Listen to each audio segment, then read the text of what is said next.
Hello mga amiga, ngayong araw na ito mayroon naman ako ipakita sa inyo na kung saan nakita nyo ang dalawang kabataan na itong mga amiga. Yan, tingnan nyo, sila ay tumutulong ngayon sa paglinis ng aking bahay kasi nga mayroon akong napakalagang okasyon.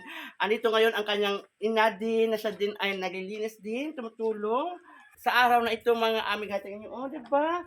Ang babae itong mga batang ito, sa murang edad pa lang, tuturuan na sila kung paano tumulong sa mga magulang mga amigahayan. Ipakita ko sa inyo sila kung paano ang kanilang ginagawa mga amigahayan. Mga amiga kanyang ina, nagbubunot ng damo at meron siyang dala ding walis. Ayan. At ito yung dalawang anak niya. Tingnan nyo, di ba? Napakabait ang mga batang ito na kung saan matulungin. Dahil alam nila na sila din ay makatulong sa kanilang pamilya sa pamagitan ng ganitong mga gawain mga amiga. Alam niyo mga amiga, ito ay isang magandang bagay na dapat nating ituro sa mga kabataan ngayon para hindi sila mawiwili sa cellphone mga amiga. Tingnan nyo, ito ay isang bagay na dapat nating bigyan ng mga magagandang gawain ang ating mga kabataan para sila maging focus sa ganitong mga aktibidades mga amiga.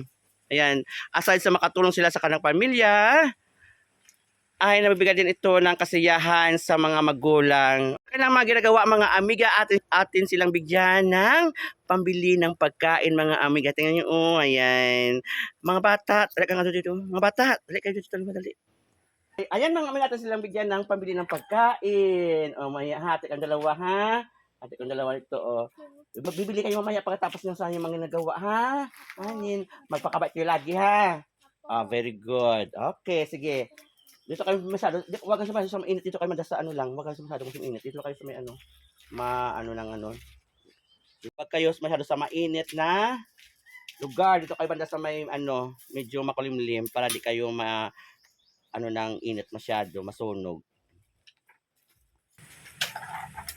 At ako naman ngayon, amiga, ay aking ipagpatuloy ang pagbibinyag ng aking mga halaman at bulaklak mga amiga. Kasi nga sa sobrang init ng panahon ngayon, kailangan din natin madiligan ang ating mga tanim sa ating paligid. Di ba mga amiga? So ngayon ako ay always salamat sa inyo sa pagsubaybay ng aking mga videos. Bye-bye! Love you all! Busy pa si amiga.